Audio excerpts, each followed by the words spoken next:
আমরা আহলে সুন্নাত ওয়াল জামাত আজকে থেকে নতুন নয়, এটা সাহাবার যুগ থেকে আসছে। আর যাদের ধর্মের বয়স 100 বছর 200 বছর পূর্বে যাদের অস্তিত্ব ছিল না, এরা এগুলোকে নাজায়েজ বলছে, হারাম বলছে, দিনের দিন শরীয়তকে কাটছে। মানুষ দেখবেন যখন ধান বড় হয়ে যায় ধান কাটে, এরা শরীয়তকে কাটে। 20 রাকাত তারাবি কেটে 8 রাকাত, ফরজ নামাজের পর দোয়া চলবে না, জানাজার পর দোয়া চলবে না, দাফন করার পর দোয়া চলবে না। ইহুদি খ্রিস্টানরা যেমন মুর্দাকে গেড়ে চলে আসলো, ওই রকম কিছু মুসলমানের অবস্থা হয়ে গেছে। বুঝতে পারছেন? কিন্তু আমার আপনার নবী বলছেন, আবু দাউদের সহিহ হাদিস, ইদা ফারাগা মিন দাফনিল মাইয়াতি ওয়াকাফাত আলাইহি ক্বালু ইস্তাগফিরু লি আখিকুম। আল্লাহর হাবিব বলতেছেন, মৃত ব্যক্তিকে দাফন করার পর তোমরা চলে যেও না, দাঁড়াও। ওয়াকাফাত আলাইহি, দাঁড়াও। ক্বালু ইস্তাগফিরু লি আখিকুম, তোমরা তোমাদের মৃত্যু ভাইয়ের জন্য ইস্তেগফার করো। কোন কোন হাদিসে আছে ওয়া দোয়া, ইস্তেগফার করো এবং মৃত ব্যক্তির জন্য তোমরা দোয়া করো। সুবহানাল্লাহ, সুবহানাল্লাহ। এইজন্য পৃথিবীর মুসলমান উলামায়ে কেরাম নিজের কিতাবের মধ্যে লিখেছেন, সাহাবায়ে কেরামের যুগ থেকে মৃত ব্যক্তিকে দাফন করার পর সবাই মিলে দোয়া করার যে পার্থা তরিকা আছে, এটা আজকের পুরাত নতুন নয়, এটা সাহাবায়ে কেরামের যুগ থেকে চলে আসছে। তাই আহলে হাদিসদের সবচাইতে বড় মুফতি আজমে সৌদি আরব ইবনে বাস নিজের ফতোয়ার কিতাব মাজমু ফাতাওয়ার মধ্যে লিখতেছেন, মৃত ব্যক্তিকে দাফন করার পর সবাই মিলে হাত তুলে দোয়া করবে, এটা সাহাবায়ে কেরামের যুগ থেকে চলে আসতেছে। আর নবী পাক বলেছেন, মৃত ব্যক্তিকে দাফন করার পর দাঁড়াও, চলে যেও না, তার জন্য ইস্তেগফার করো, তার জন্য দোয়া করো। যারা নবীর শরীয়তকে মানে তারা দোয়া করে আসবে, আর আমেরিকা থেকে যারা শরীয়ত নিয়েছে এরা কিছুই করবে না। আমরা নবীর শরীয়তকে মানবো না, আমেরিকার শরীয়তকে মানবো? কথা বলে। এই জন্য এইগুলো যে নতুন নতুন দল বেরিয়েছে বাবা, দেওবান্দি আহলে হাদিস যেগুলো দল বেরিয়েছে, আমি একটা কথা বলছি, 1847 এর পূর্বে এই নীল আকাশের নিচে জমিনের উপরে সারা পৃথিবীতে আহলে হাদিস দেওবান্দি এদের কোনো মসজিদ নাই, কোনো মাদ্রাসাও নেই। 1847 এর পূর্বে পৃথিবীর কোনো জায়গাতে নাই। এখন আপনারা বলেন বাবা, ইনারাই যদি পাক্কা মুসলমান হতেন তো 200 বছর আগে এদের অস্তিত্ব কেন নাই? এখন আপনি বলবেন যে হুজুর 1100 বছর ইসলাম ছিল না পৃথিবীতে, 500 বছর পূর্বে ইসলাম ছিল না, 600 বছর পূর্বে ইসলাম ছিল না? একমাত্র সুন্নি জামাত যদি এদের দেখতে চাও, সারা পৃথিবীর সবচাইতে বড় মাদ্রাসা জামে আজহার মিশর কায়রা, এই যে মিশরের মাটিতে জামে আজহার রয়েছে, যেখানে পড়নেওয়ালাকে আজহারি বলা হয়, ওই মাদ্রাসার বয়স কম করে 1200 বছর হলো। ওই 1200 বছর পূর্বে জামে আজহার যারা তৈরি করেছিল তারা সুন্নি মুসলমান ছিল। সুবহানাল্লাহ, সুবহানাল্লাহ। সেটা আমাদের তৈরি করা মাদ্রাসা। মক্কা মদিনা যাওয়ার জন্য মুসলমান লালায়িত। নবী পাকের রওজার উপরে যে সবুজ গম্বুজ দেখতে পাচ্ছেন, এই গম্বুজ সুন্নিরা তৈরি করেছেন।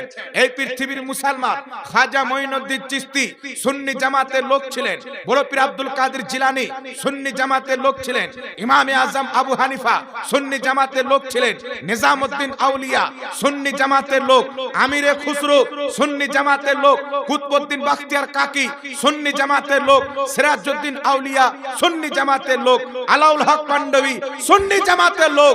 সারা পৃথিবীতে যত আল্লাহর ওলি হয়েছে সবাই সুন্নি জামাতের লোক। সুবহানাল্লাহ, সুবহানাল্লাহ। কারণ ঈমান তো সুন্নিদের কাজ রয়েছে বাবা। এখন দেওবন্দি ওয়াহাবিদেরকে বলেন তো ওদের মধ্যে কোনো ওলি কেন নাই? ওলি কেন নাই তোমাদের মধ্যে? উত্তর কি হবে বাবা? নাই কেন? ঈমান না থাকলে কি আর ওলি হওয়া যাবে? কথা বলতে হবে, ঈমান থাকতে হবে, তারপরেই তো ওলি হবে। এই জন্য পৃথিবীর মুসলমান জানাজার নামাজের পর হযরতে উমারে ফারুক দলবদ্ধভাবে দোয়া করেছেন, সাহাবারা দোয়া করেছেন। ইমাম বাইহাকির কিতাব সুনানুল কুবরা জানাজার চ্যাপ্টারে খুলেন, হযরতে আলী জানাজার নামাজ পড়ার পর দোয়া করতেন, হযরত আবু হুরায়রা দোয়া করতেন। তাই জানাজার নামাজের পর, দাফন করার পর আর ফরজ নামাজের পর, এখন কিছু লোক ফরজ নামাজের পর দোয়া করে না। এরকম আছে না নাই বাবা? আসসালামু আলাইকুম রাহমাতুল্লাহ, আসসালামু আলাইকুম রাহমাতুল্লাহ। কিছু গাঁজাখোর মৌলবি বেরেনে গোবর ভরে দিয়েছে, ফরজ নামাজের পর নবী পাক দোয়া করেন। ও গাধার বেটা গাধাকে বলেন নবী পাক জীবনে একবার আজান দিয়েছেন, আর কোনোদিন আজান দেননি। তুই 36 বার কেন দিচ্ছিস? জি, মানুষ মাতাল হয়ে গেছে। মানুষ জানে না একটা নবী করেছেন আর একটা নবী বৈধ করেছেন। আল্লাহ নবী আলাইহিস সালাম বলছেন, মাজমাউজ যাওয়াইদে ইমাম হাইসামি সহিহ সনদে হাদিস এনেছেন। ইমাম তাবরানী রাহমাতুল্লাহ আলাইহি মুআজামুল কাবির তাবরানীতে সহিহ সনদে হাদিস এনেছেন। আল্লাহর নবী বলছেন, যখনই মুসলমান সবাই মিলে দলবদ্ধভাবে নিজের হাতকে উত্তোলন করে খোদার কাছে দোয়া করে, আল্লাহর প্রতি ওয়াজিব হয়ে যায় দোয়াকারী যা চাই তা দেওয়া। এটা জোরে হবে না সুবহানাল্লাহ? সুবহানাল্লাহ সুবহানাল্লাহ। এটা হচ্ছে নবী পাকের আম হুকুম। যখনই মুসলমান সবাই মিলে দলবদ্ধ হয়ে হাত তুলে দোয়া করবে, জালসাতে হোক, জানাজাতে হোক, নামাজের পর হোক, যেখানে মুসলমান দলবদ্ধ হবে সেখানে সবাই মিলে হাত তুলে দোয়া করা আমার নবী মুস্তাফা 1450 বছর পূর্বে জায়েজ করে দিয়েছেন। জোরে বলেন সুবহানাল্লাহ সুবহানাল্লাহ। এখন বলেন, আল্লাহ বলছেন মসজিদ তৈরি করো, নবী পাক বলছেন মসজিদ তৈরি করো। এখন যদি আমি আপনাকে বলি বাঙালি মসজিদ তৈরি করো, এটা নবী কোথায় বলেছেন? তাহলে বাঙালি মসজিদ তৈরি করা হারাম হয়ে যাবে। নবী বলেছেন মসজিদ তৈরি করো, আল্লাহ বলেছেন মসজিদ তৈরি করো। যেখানে মুসলমান থাকবে সেখানে মসজিদ তৈরি করা যায়। নবী বলেছেন সবাই মিলে তোমরা একত্রিত হয়ে যখনই আল্লাহর কাছে সবাই হাত উত্তোলন করে দোয়া করবে, একজন দোয়া করবে, বাকি সব আমিন আমিন বলবে, আল্লাহ পাক দোয়াকারীকে অবশ্যই সেটা দান করবে যেটা তারা দোয়ার মাধ্যমে চাইবে। তাহলে যেখানে মুসলমান দলবদ্ধ হবে সেখানে দোয়া করা জায়েজ হলো কি হলো না? নবী বলছেন দান করো। এখন মসজিদের উন্নতি কল্পে জালসা হচ্ছে, এই জালসাতে দান করো কোন হাদিসে আছে? মাদ্রাসার জালসায় দান করে একটা হাদিস কেউ দেখাতে পারে না। কবরস্থানের জালসায় দান করে একটা হাদিস দেখাতে পারে না। মসজিদের উন্নতি কল্পে জালসায় দান করে একটাও হাদিস দেখাতে পারে না।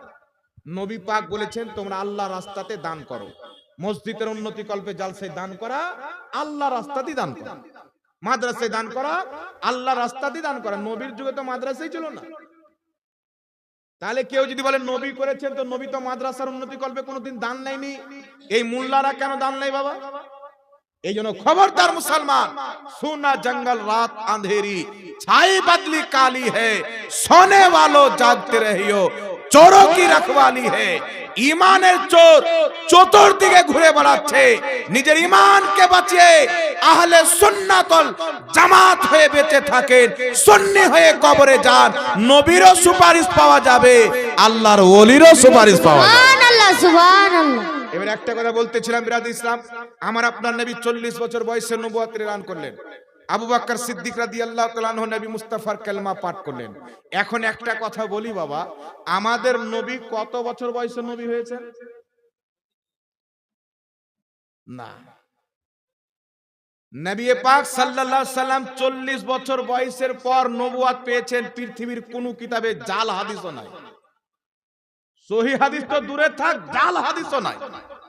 কেউ যদি বলেন নবী 40 বছর পর নবী হয়েছেন, আগে নবী ছিল না, আমার বেঁচে থাকা পর্যন্ত চ্যালেঞ্জ করছি, একটা হাদিস দেখাও, তার গোলামি করতে প্রস্তুত আছি।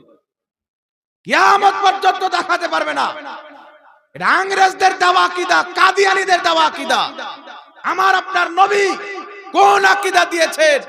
কিতাব খুলেন, পৃথিবীর সবচাইতে বড় হাদিসের কিতাব মুসনাদে আহমদ, ইমাম আহমদ বিন হাম্বল, যিনি 7 থেকে 10 লক্ষ হাদিসের হাফিজ ছিলেন, এই কিতাবের মধ্যে একবারে টানাটান সহিহ সনদে হাদিস নিয়েছেন। সাহাবায়ে কেরাম জিজ্ঞাসা করছেন, ইয়া রাসূলুল্লাহি মাতা জুইলতা নবিয়ান, হে আল্লাহর রাসূল, আল্লাহ আপনাকে নবী কবে বানিয়েছেন? আমার নবী উত্তরে বলছেন, ওয়া আদামু বাইনার রূহে ওয়াল জাসাদ, আদমের দেহের মধ্যে যখন আত্মা ভরা হয়নি, আল্লাহ পাক আমি মুস্তাফাকে নবুয়ত দিয়ে নবী বানিয়ে দিয়েছেন। সুবহানাল্লাহ সুবহানাল্লাহ। নবী পাকের পরে আর কোন মোল্লার কথা চলবে? কথা বলতে হবে। আর কোন মোল্লার কথা চলবে না। আর একটা হাদিস আপনাকে বলে দিচ্ছি ঈমান তাজা করার জন্য। ইমাম হাকিম রাহমাতুল্লাহ আলাইহি আল মুস্তাদরাক আলা সহিহাইন কিতাবে হাদিস নিয়েছেন। হাদিসটি উল্লেখ করে তিনি বলতেছেন, হাদা হাদিসুন সহিহুল ইসনাদ আলা শারতি শাইখাইন, ইমাম বুখারী মুসলিমের শর্ত অনুযায়ী হাদিসটি হচ্ছে সহিহ। হযরতে আবু হুরায়রা রাদিয়াল্লাহু তাআলা আনহু জিজ্ঞাসা করছেন, ইয়া রাসূলুল্লাহি মাতা কুনতা নবিয়ান, হে আল্লাহর নবী আপনি কখন থেকে নবী ছিলেন? আমার নবী উত্তরে বলছেন, কুনতু নবিয়ান ওয়া আদামু বাইনার রুহে ওয়াল জাসাদ, আদমের দেহের মধ্যে যখন আত্মা ভরা হয়নি, তার দেহ একদিকে ছিল, আত্মা আরেকদিকে ছিল। কুনতু নবিয়্যা, আমি মুস্তাফা তখনও নবী ছিলাম। সুবহানাল্লাহ সুবহানাল্লাহ। সহিহ হাদিস। আর যারা বলছে 40 বছর পূর্বে নবী ছিলেন না, ওয়াহাবিরা তো কোরআনের অনুবাদ করতে গিয়ে লিখেছেন নবী 40 বছর পূর্বে গুমরা ছিল, পথভ্রষ্ট ছিল। নাউজুবিল্লাহ। এটা ইসলামের ইজমাই আকীদা। নবীগণ নবুয়তের এলানের পূর্বে এবং পরে কখনো কোনো গুনাহতে লিপ্ত হয় না। তাদেরকে পথভ্রষ্ট বলে নিজেই পথভ্রষ্ট হয়ে যাবে। তো আমার আপনার নবী কখন নবী হয়েছেন? আদমের দেহের মধ্যে যখন আত্মা ভরা হয়নি। এইজন্য আল্লাহ পাক পবিত্র কোরআনে বলছেন, ইদ ক্বালা রাব্বুকা লিল মালাইকাতি ইন্নী খালিকুন বাশারাম মিন তিন। আল্লাহ পাক বলছেন নবী তুমি স্মরণ করো ওই সময়ের কথা যখন আমি ফেরেশতাদেরকে বলেছিলাম নিশ্চয় আমি মানুষ তৈরি করব মাটি দিয়ে, অর্থাৎ আদমকে। তাফসিরে মাযহারিতে লেখা আছে এটা আদম ছিল। তো আদমকে সৃষ্টি করার কথা আল্লাহ কি বলছেন? নবী তুমি স্মরণ করো। স্মরণ করো কাকে বলা হয়? যেই ব্যক্তি ঘটনা ঘটাকালীন উপস্থিত থাকে। তো আদম আলাইহিস সালামকে সৃষ্টি করা ফেরেশতাদেরকে নিয়ে আমার আল্লাহ যখন আলোচনা করতেছিলেন, আমার নবী মুস্তাফা তখনও নবী হয়ে এই আলোচনা শুনতেছিলেন। জোরে বল সুবহানাল্লাহ সুবহানাল্লাহ। উঠান পবিত্র কোরআন, আল্লাহ পাক বলছেন আলাম তারা কাইফা ফাআলা রাব্বুকা বি আসহাবিল ফিল। আসহাবে ফিলের ঘটনার পরে নবী জন্মগ্রহণ করেছেন, কিন্তু আল্লাহ বলছেন আলাম তারা, নবী আপনি কি দেখেননি আসহাবে ফিলের ঘটনা? তো আসহাবে ফিলের ঘটনা ঘটার অনেক পর নবীর জন্ম হচ্ছে, আর আল্লাহ বলছেন আপনি কি দেখেননি? দেখেননি কাকে বলা হবে? যেই ব্যক্তি দেখে হবে। তো আমার নবী মুস্তাফা নূর হয়ে আসহাবে কাহাফের ঘটনা দেখেছেন, আসহাবে ফিলের ঘটনা দেখেছেন, আদমের সৃষ্টির আলোচনা শুনেছেন। আমার নবী মুস্তাফা প্রথম সৃষ্টি থেকে নিয়ে কিয়ামত পর্যন্ত কি হবে সমস্ত জিনিস আল্লাহ নবীকে দেখিয়ে দিয়েছেন, নবী পাককে জানিয়ে দিয়েছেন। জোরে বলো সুবহানাল্লাহ সুবহানাল্লাহ। শেখ আব্দুল হক মুহাদ্দিস দেহলভী রাহমাতুল্লাহ আলাইহি নিজের কিতাব মাদারিজুন নবুয়াতের প্রথম খণ্ডের মধ্যে লিখছে আমার নবী দুনিয়াতে নবী হয়েই এসেছেন। এটি জোরে হবে না সুবহানাল্লাহ সুবহানাল্লাহ সুবহানাল্লাহ। এই জন্য পৃথিবীর মুসলমান তাওরীতে নবী মুস্তাফাকে নবী বলা হয়েছে, জাবুরে নবী মুস্তাফাকে নবী বলা হয়েছে, ইনজিলে নবী মুস্তাফাকে নবী বলা হয়েছে। নবী 40 বছর পর নবী হয়েছেন, আগে নবী ছিল না। এটা আমেরিকার ফান্ডিং এর আকীদা।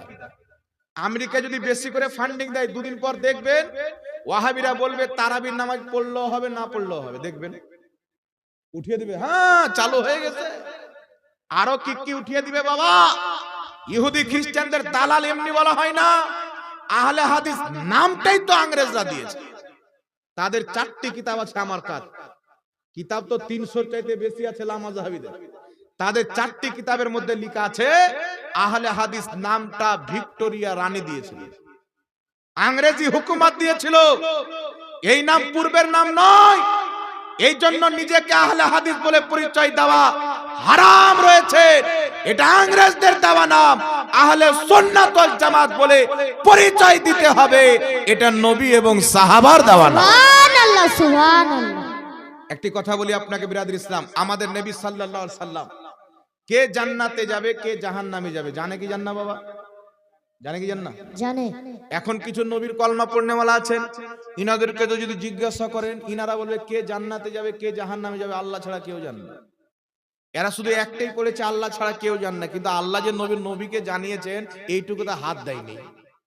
নবী পাক সাল্লাল্লাহু আলাইহি ওয়াসাল্লাম বলতেছেন, ইমাম তিরমিজি জামিউ তিরমিজিতে হাদিস এনেছেন, ইমাম আহমদ বিন হাম্বল মুসনাদে আহমদে হাদিস এনেছেন সহিহ সনদে। রাসূল পাক সাল্লাল্লাহু আলাইহি সাল্লাম নিজের হুজরা থেকে একদিন বের হলেন, তিনার 2 হাতে 2টি খাতা ছিল। জিজ্ঞাসিত করলেন সাহাবীকে, এই আমার সাহাবী আমার হাতে কি রয়েছে? সাহাবায়ে কেরাম বলছেন ওয়াল্লাহু ওয়া রাসূলুহু আলাম, আল্লাহ আল্লাহর নবী ভালো জানেন। নবী পাক বলতেছেন আমার 2 হাতে 2টি খাতা রয়েছে, এক্ষুনি আল্লাহ তাবারাক ওয়া তাআলা জিবরিলকে এই খাতা দিয়ে পাঠিয়েছেন। একটি খাতাতে আদম আলাইহিস সালাম থেকে নিয়ে কিয়ামতের সকাল পর্যন্ত পর্যন্ত যত লোক জন্মগ্রহণ করেছে, যত লোক জন্মগ্রহণ করবে, আর তাদের মধ্যে কত লোক জাহান্নামে যাবে তাদের নাম লেখা আছে, তাদের বাবার নাম লেখা আছে, তাদের বংশের নাম লেখা আছে। আরেকটি খাতাতে আদম নবী থেকে নিয়ে কিয়ামতের সকাল পর্যন্ত যত লোক জন্ম নিবে, কে জান্নাতি হবে তাদের নাম লেখা আছে, কে জান্নাতি হবে তাদের নাম লেখা আছে, তাদের বাবার নাম লেখা আছে, তাদের বংশের পরিচয় লেখা আছে। তো পৃথিবীর মুসলমান রাসূল পাক বলতেছেন এর চাইতে একটু কমানো হবে না, একটা বাড়ানো হবে না। তো রাসূল পাককে আল্লাহ পাক কে জান্নাতে যাবে, কে জাহান্নামে যাবে তাদের নামেরও লিস্ট দিয়েছে, তাদের বাবার নামও জানিয়েছে, তাদের বংশের পরিচয় জানিয়েছে। তো কে জাহান্নামে যাবে, কে জান্নাতে যাবে আল্লাহর জানাতে নবী তাদেরও নাম জানে, তাদের বাবারও নাম জানে, তাদের বংশের পরিচয় জানে। সুবহানাল্লাহ সুবহানাল্লাহ। রাসূল পাক সাল্লাল্লাহু আলাইহি সাল্লামের যারা কোট বের করে এরা কোনোদিন জান্নাতি দলের অন্তর্ভুক্ত হতে পারে না, এরা হচ্ছে 72 জাহান্নামী দলের লোক। কথা বলছেন বাবা? এই নবী মুস্তাফাকে মহব্বত করতে হবে। কবরের নবী, হাসরের নবী, মিজানের নবী, সব জায়গাতে নবী। মক্কার মাটিতে আমার নবী মুস্তাফা পাহাড়ের গুফাতে লম্বা লম্বা সাজদাতে পড়ে একটাই জিনিস বলতেন, রব্বি হাবলি উম্মতি, আল্লাহ আমার উম্মতকে হাওয়ালা করে দাও, আমাকে দিয়ে দাও। মদিনাতে নবী কান্না করেছেন, পৃথিবীর মুসলমান দুনিয়াতে আমার নবী মুস্তাফা উম্মতের জন্য এত চোখের পানি ফেলেছেন। আমার আলা হযরত বলছেন আল্লাহ কে জাহান্নাম अब भी ना सर्द होगा, रो रो के मुस्तफा ने दरिया बहा दिए हैं। আল্লাহ তোমার জাহান্নাম এখনো কি ঠান্ডা হবে না উম্মতে মুহাম্মাদের জন্য?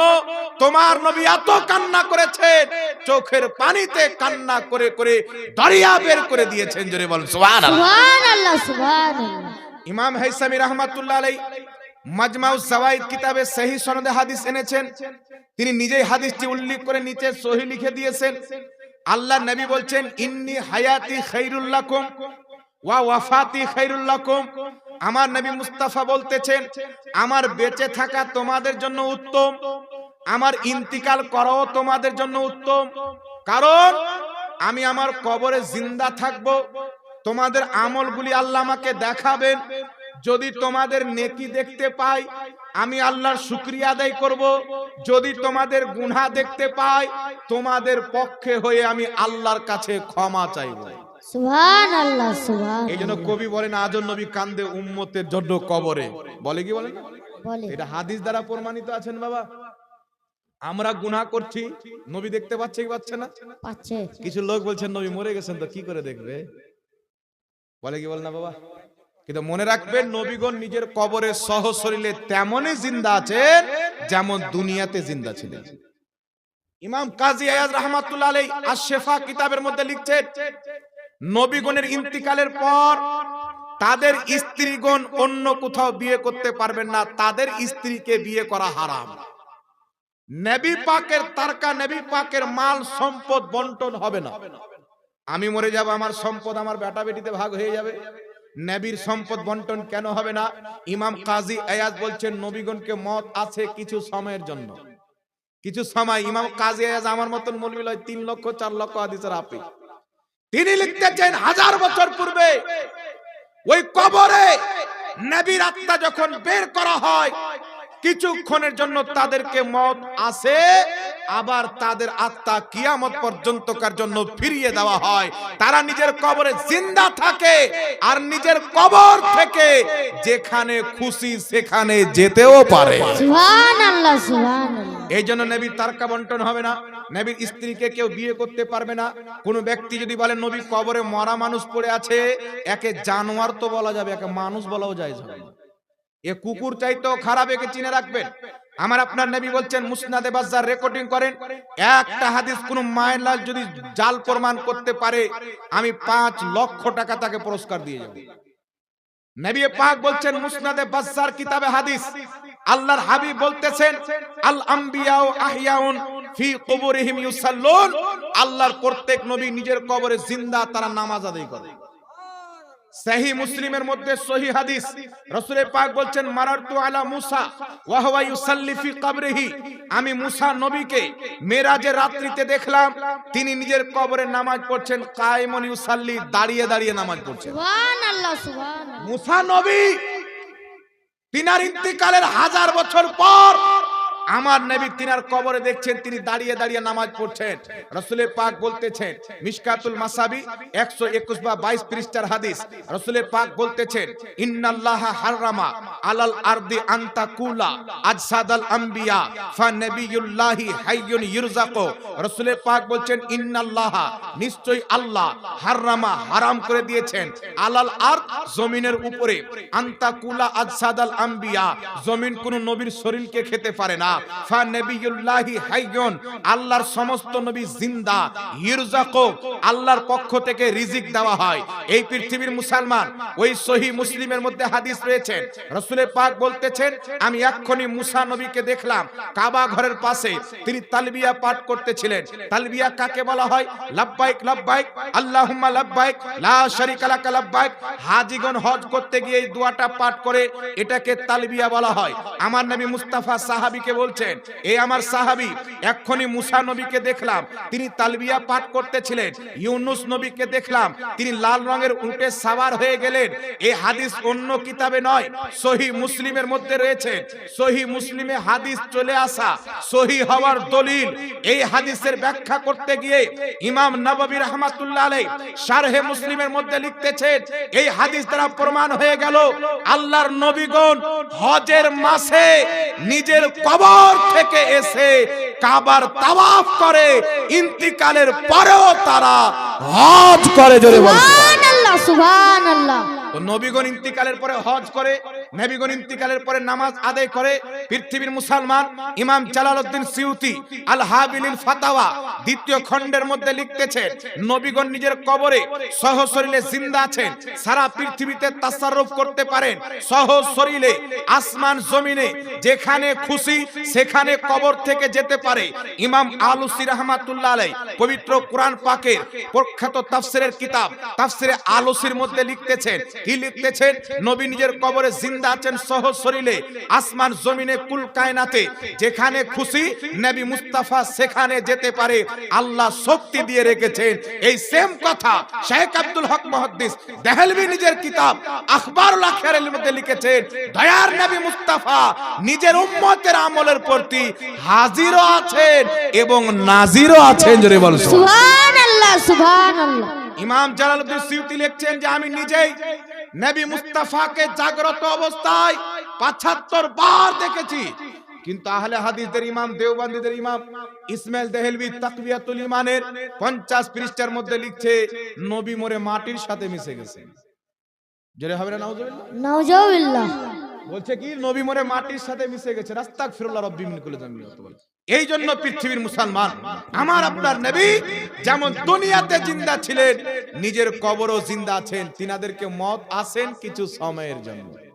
একটু জোরে হবে না সুবহানাল্লাহ? সুবহানাল্লাহ। এবার এখানে একটা কথা পরিষ্কার করে দিই বাবা, ইমাম কাস্তালানী রাহমাতুল্লাহ আলাইহি শারহে বুখারী মাওয়াহিবুল্লাহ দুনিয়াতে লিখেছেন, নবীর ইন্তিকাল এবং জীবিত অবস্থার মধ্যে কোনো তফাৎ নেই। তিনি জীবিত অবস্থায় যেমন দেখতেন, ইন্তিকালের পরেও তেমন দেখে। জীবিত অবস্থায় যেমন শুনতেন, ইন্তিকালের পরেও তেমন শুনে। এই জন্য যে তিনি ইন্তিকালের পরেও সহশরীরে জিন্দা আছেন। সেম কথা ইমাম ইবনুল হাজ রাহমাতুল্লাহ আলাইহি আল মাদখাল কিতাবে লিখেছেন, নবী পাকের হায়াত ও মওতের মধ্যে কোনো তফাৎ নাই। সেম কথা ইমাম কাজী আয়াজ লিখেছেন, নবী পাকের হায়াত মওতের মধ্যে কোনো তফাৎ নাই। এটাই বিশ্বাস ইমাম মুল্লা আলী কারি, 2.5 লক্ষ হাদিসের হাফিজ, 11 শতাব্দীর মুজাদ্দিদ, মক্কা মদিনার ইমাম, নিজেই মিরকাতের মধ্যে এটাকে বিশ্বাস করেছেন। এই জন্য পৃথিবীর মুসলমান, আমার আপনার নবী কি দেখতে পেতেন? রাসূল পাক বলছেন, আমার উম্মত, আমি যা দেখি তোমরা তা দেখো না, আমি যা শুনি তোমরা তা শোনো না। রাসূলের পাক বলছেন, সহিহ বুখারীর হাদিস, আল্লাহর নবী বলছেন সাহাবায়ে কেরামকে সঙ্গে করে উহুদের শহীদগণের মাজার জিয়ারত করলেন। জিয়ারত করার পর আমার আপনার নবী মুস্তাফা মিম্বারে দাঁড়িয়ে খুতবা দিচ্ছেন, বক্তব্য দিচ্ছেন। রাসূলের পাক বলছেন, ইন্নী ওয়াল্লাহি লা আনজুরু ইলা হাউজিল আন, বুখারী শরীফের হাদিস।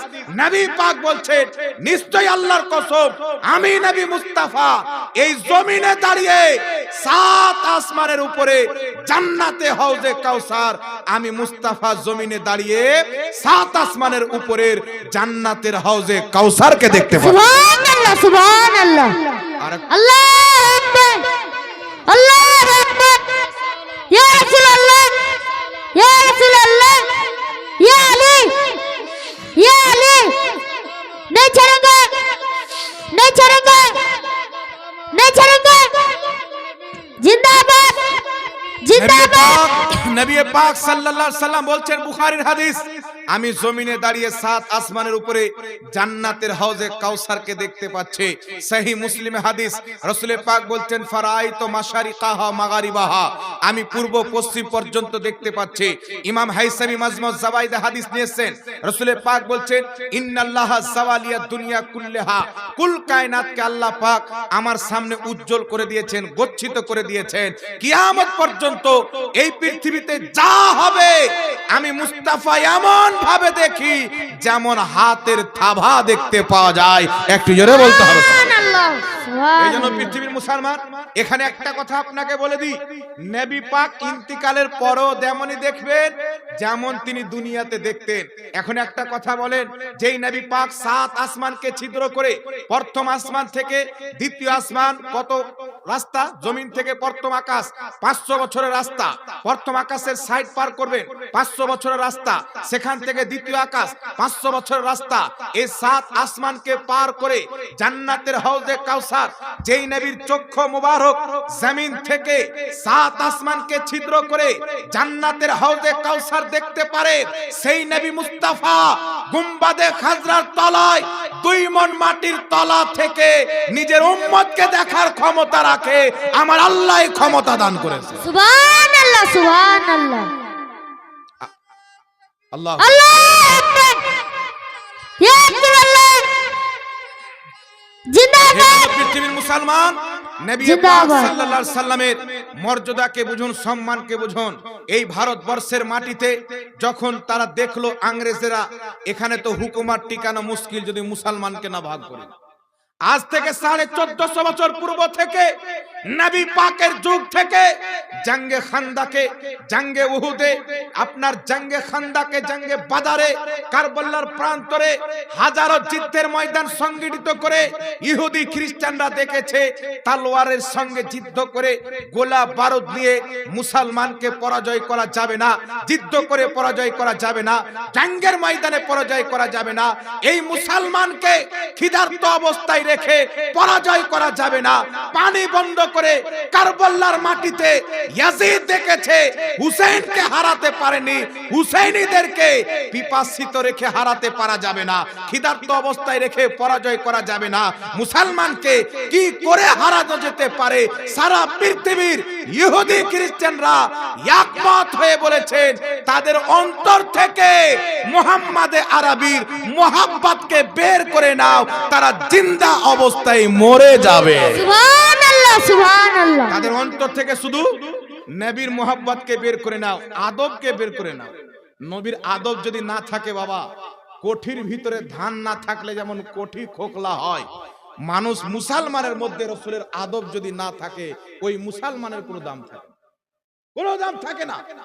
আপনার অন্তর থেকে নবীর মোহাব্বতকে কিভাবে বের করা হচ্ছে? নবী গায়েব জানে না, নবী আমাদের কোনো খোঁজ রাখে না, মরে গেছেন, শেষ হয়ে গেছেন, মাটির সাথে মিশে গেছে। নবীর সম্মান বড় ভাইয়ের মতো করতে হবে।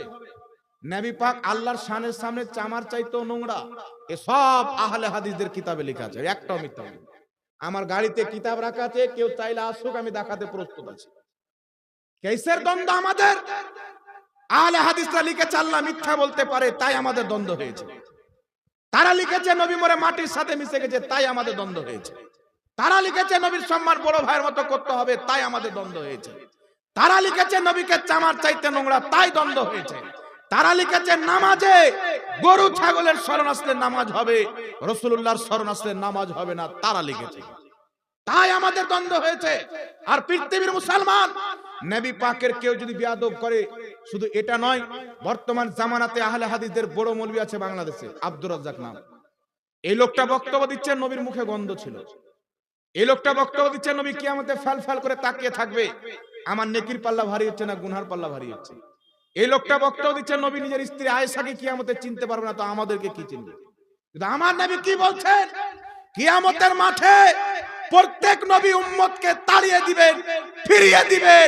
মুহাম্মদ রাসূলুল্লাহ বলছেন, আমি সুপারিশ করে পাপীদেরকে কিয়ামতের মাঠে খোদার জান্নাতে নিয়ে যাব। সুবহানাল্লাহ, সুবহানাল্লাহ। আমার নবীর ক্ষমতাকে কেউ নাপতে পারবে না। কিছু মার্কেটে মৌলবি বেরিয়েছে, এরা আবার বলতে চায় নবী ইন্তিকালের পরে কোনো উপকার করতে পারে না। তো 50 ওয়াক্তের নামাজ তো আল্লাহ ফরজ করেছিলেন 6 নম্বর আকাশে মুসা আলাইহিস সালাম। চিন্তা করেন, মুসা নবী ইন্তিকালের পর 6 নম্বর আকাশে, আর এ বুদ্ধুর বেটা বলছে নবী কবর থেকে আসতে পারে না। জি, ভারতের গাঁজা খেয়ে পড়েনি তো আমেরিকার গাঁজা খেয়ে পড়েছে। নবী পাক সাহিবে লাউলাদ সাল্লাল্লাহু তাআলা আলাইহি ওয়াসাল্লামের আজমাত একটু লক্ষ্য করেন পৃথিবীর মুসলমান।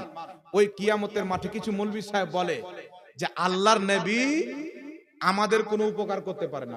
বলেন আমি মিথ্যা বলছি বাবা? এখন তো সোশ্যাল মিডিয়ার যুগ, যে বলে ঠিক বলে, কারণ ওদের তো নবী কোনো উপকার করবে না, নবী তো উপকার সুন্নিদের করবে। ও যখন কিয়ামতে শাফাতের জন্য দৌড়বে, ফারিস্তারা জাহান্নামের কোলা নিয়ে এমন করে মারবে বেটাকে, এক মুক্কাতে জাহান্নাম পাঠিয়ে দেবে। তোর আকীদা ছিল নবী কিছুই করতে পারে না, আর কিয়ামতের নবীর সুপারিশ নিতে এসো।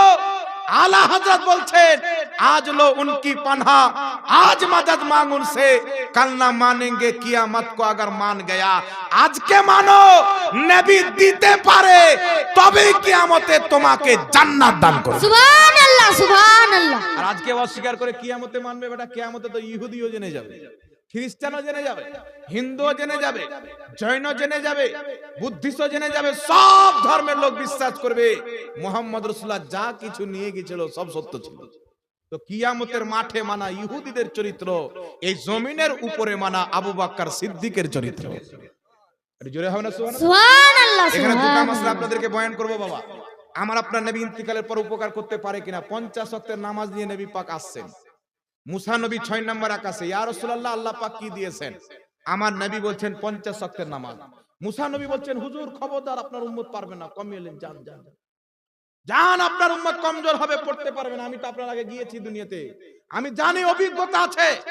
আমার নবীকে সুন্দর পরামর্শ দিয়ে মুসা আলাইহিস সালাম পাঠালেন আল্লাহর কাছে, 5 ওয়াক্তের নামাজ কমিয়ে নবী নিয়ে আসলেন।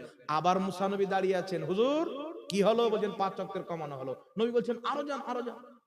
মুসা আলাইহিস সালাম 9 বার পাঠালেন, 45 ওয়াক্তের নামাজ কম করিয়ে মাত্র 5 ওয়াক্তের নামাজ নবী পাক নিয়ে আসছেন।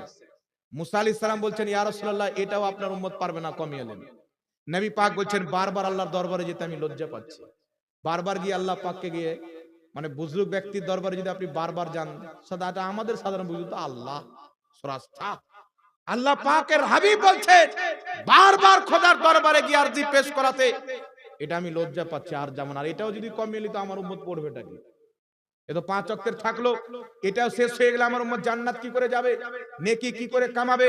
এখন আপনাকে বলতে চাই, যেটা আমার বুঝানোর উদ্দেশ্য হচ্ছে, মুসা আলাইহিস সালামের ইন্তিকালের 1000 বছর পর নবী পাক মেরাজে যাচ্ছেন, আর 45 ওয়াক্তের নামাজ মুসা নবী পরামর্শ দিয়ে, আমার নবীকে পরামর্শ দিয়ে কমিয়ে 5 ওয়াক্তের নামাজ থাকছে। যারা বলে নবী ইন্তিকালের পর উপকার করতে পারে না, তাদের প্রতি ফরজ তারা যেন 50 ওয়াক্তের নামাজ পড়ে। কারণ মুসা নবী ইন্তিকালের পর 45 ওয়াক্তের নামাজকে পরামর্শ দিয়ে কম করিয়েছে। আমাদের আকীদা ইন্তিকালের পরেও নবীগণ উম্মতের উপকার করতে পারে, আমরা 5 ওয়াক্তের পড়ব। যাদের আকীদা উপকার করতে পারে না তারা 50 ওয়াক্তের নামাজ পড়ে। সুবহানাল্লাহ সুবহানাল্লাহ। তখন তারাও বলে না মুসা আলাইহিস সালাম এটা আমাদের উপকার করেছেন। তখন তারাও বলে মানে 50 ওয়াক্তের নামাজ যদি পড়তে হয় বাবা, তো কাফন দাফন সব সাথে নিয়ে যেতে হবে, মসজিদের ভিতরেই কবরস্থান বানাতে হবে, জানাজা ঠিক থাকবে না, বুঝতে পারছেন? আর দুনিয়াতে কিছু করতে হবে না, জোহর শেষ আসর শুরু, আসর শেষ মাগরিব শুরু, খালি ছুঁইকেই চলে যাও না। এই জন্য পৃথিবীর মুসলমান নবীগণ ইন্তিকালের পরেও উম্মতের উপকার করতে পারে। একটু জোরে হবে না সুবহানাল্লাহ? সুবহানাল্লাহ সুবহানাল্লাহ। এবার চলে আসছে পৃথিবীর মুসলমান নবী পাক সাল্লাল্লাহু আলাইহি সাল্লামের ব্যাপারে। কিতাবটির নাম মুসান্নাফ ইবনে আবি শাইবা। এটি হাদিসের কিতাব। ইমাম বুখারীর ওস্তাদ, ইমাম মুসলিমের ওস্তাদ, ইমাম তিরমিজির ওস্তাদ, ইমাম ইবনে মাজার ওস্তাদ, ইমাম ইবনে আবি শাইবা হাদিসের কিতাব লিখেছেন আল মুসান্নাফ। এই কিতাবে হাদিস নাম্বার 32002। এই হাদিসটিকে ইমাম ইবনে হাজার আসকালানি ফাতহুল বারিতে সহিহ বলেছেন। এই হাদিসটিকে ইমাম কাস্তালানি মাওয়াহিবুল্লাহ দুনিয়াতে সহিহ বলেছেন। এই হাদিসটিকে ইমাম ইবনে কাসির আল বিদায়া ওয়ান নিহায়াতে সহিহ বলেছেন। হাদিসটি কি?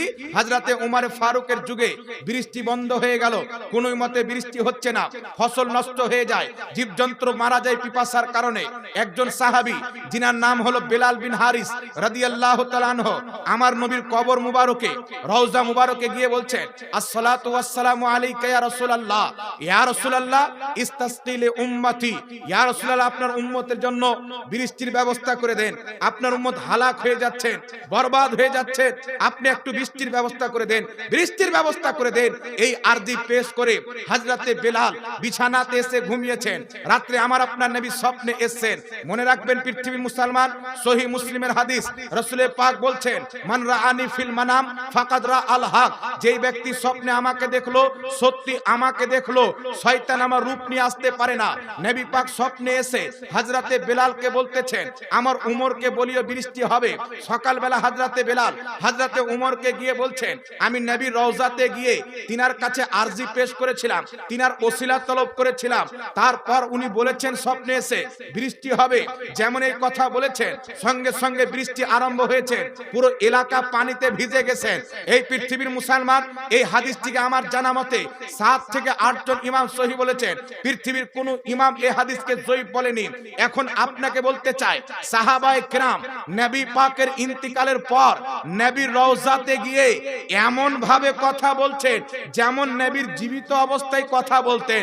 সাহাবায়ে কেরামের আকীদা, নবী দুনিয়াতে থাকাকালীনও উম্মতের সাহায্য করেছেন, ইন্তিকালের পরেও মুস্তাফা উম্মতের উপকার করতে পারে, যেটা সাহাবীর আকীদা, ওটাই হচ্ছে সুন্নি মুসলমানের আকীদা। সুবহানাল্লাহ সুবহানাল্লাহ। সাহাবায়ে কেরাম থেকে আমরা আকীদা নিয়েছি। আমাদের দল আমেরিকার টাকাতে চলে না। 2 দিনে ফুটপাতে ফাটাং করে মসজিদ তৈরি করে দিলাম। মসজিদে জেরার আমাদের এলাকাতে তৈরি হয়। দেখবেন এলাকাতে 2-3টা ফুটকা মাল বেরিয়ে গেল, মসজিদ তৈরি করে দিল। কোথায় টাকা পেল? ওর বাপের টাকা। খবর লাগান তো খেতে পাই না, মসজিদ তৈরি করে মুসলমানের মধ্যে ফুক দেওয়ার জন্য, মুসলমানদেরকে বন্টন করার জন্য। এই জন্য পৃথিবীর মুসলমান, আমরা ওসুল যাকাতে আমাদের আকীদা আমেরিকার ফান্ডিংয়ে চলে না, সুন্নি জামাত চলে। খাজা মঈনুদ্দিন চিশতির দুয়ার বরকতে, গৌসে আজমের দুয়ার বরকতে, আল্লাহ পাকের নবীর ফাইজান মুবারকে আহলে সুন্নাত ওয়াল জামাত চলে। জোরে বলেন সুবহানাল্লাহ। সুবহানাল্লাহ সুবহানাল্লাহ। টোটোওয়ালা সবর এখানে বাড়ি, কত টাকা আছে? 786 টাকা দান দিয়েছেন, আল্লাহ কবুল করুক। নারে তাকবীর, আল্লাহু আকবার, নারে রিসালাত। ইয়া রাসূলুল্লাহ। এই জন্য পৃথিবীর মুসলমান রাসূল পাক ইন্তিকালের পরেও উম্মতের সাহায্য করেছেন। গরীবুল হাদিস কিতাবে সহিহ সনদে হাদিস এসেছেন, আব্দুল্লাহ ইবনে উমরের ডান সাইড প্যারালাইসিস হয়ে গেল। তিনি আছেন কোথায়? ইয়ামান দেশের দিকে। আর ডান সাইড প্যারালাইসিস হয়ে গেল, পাও কাজ করে না, ওষুধ খাচ্ছে ভালো হয় না। তো তাবিঈনগণ পরামর্শ দিচ্ছেন, উযকুর আহাব্বান নাস ইলাইকা, আপনি যাকে সব চাইতে বেশি ভালোবাসেন তার নাম ধরে ডাক দেন, সাহায্য চান, আপনার পাও ঠিক হয়ে যাবে। হযরতে ইবনে উমর বলছেন, ফাকালা ইয়া মুহাম্মাদ, এই মুহাম্মদ আমার সাহায্য করো। সঙ্গে সঙ্গে তিনার পাও ঠিক হয়ে গেল। জোরে বল সুবহানাল্লাহ। সুবহানাল্লাহ সুবহানাল্লাহ। কারবালার মাটিতে ইমামে হুসেনের দেহের পাশে দাঁড়িয়ে হযরতে যায়েনব নবী পাকের খানদানের লোক, মা ফাতেমার মেয়ে, ইমামে হুসেনের বোন, নবী রওজার দিকে মুখ করে বলেছিলেন, ইয়া মুহাম্মাদা, এই মুহাম্মদ আমাদের সাহায্য করো, এই মুহাম্মদ আমাদের সাহায্য করো। ইমাম যাহাবী সিয়ার আলামিন নুবালাতে লিখছেন, জিদ্দের ময়দানে সাহাবায়ে কেরামের মাথার টুপিতে লেখা থাকতো, ইয়া মুহাম্মদ ইয়া মনসুর, এই মুহাম্মদ আমাদের সাহায্যকারী।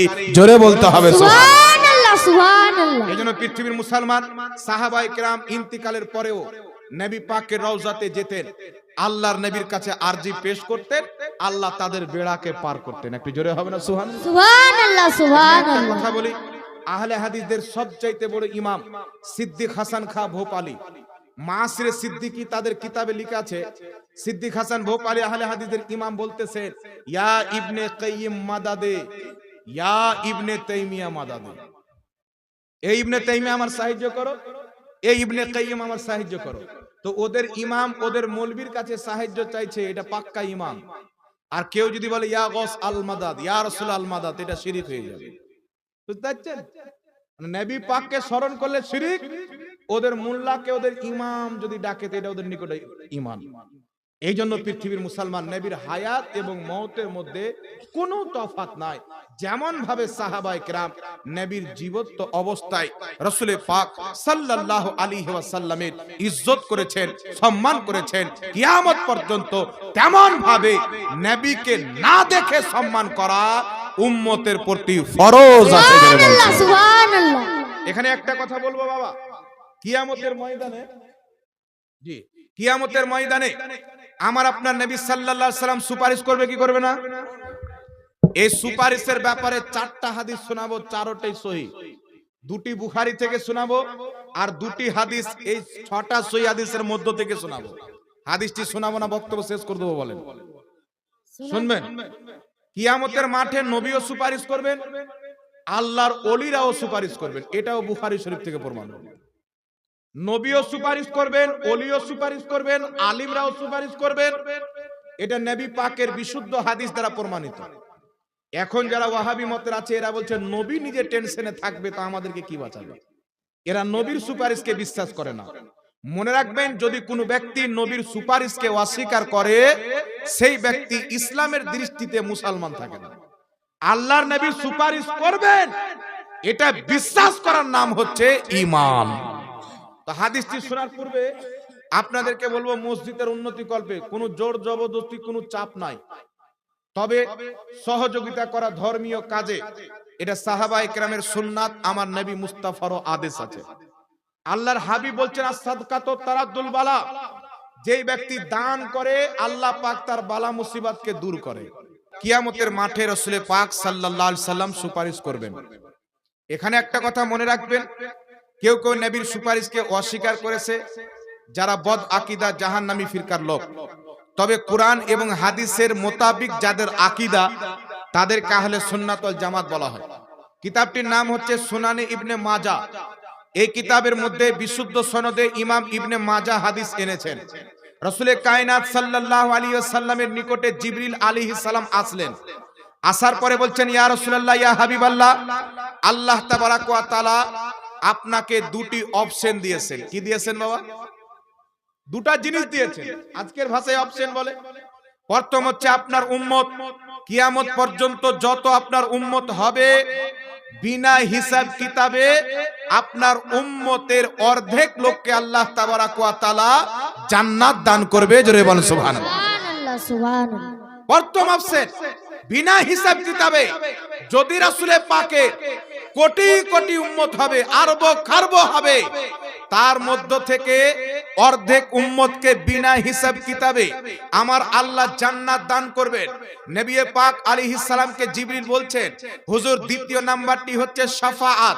আপনি হয়তো শাফাআতকে গ্রহণ করেন, নচেত আপনার অর্ধেক উম্মত বিনা হিসাব কিতাবে জান্নাতে যাবে, আপনি এটাকে গ্রহণ করেন।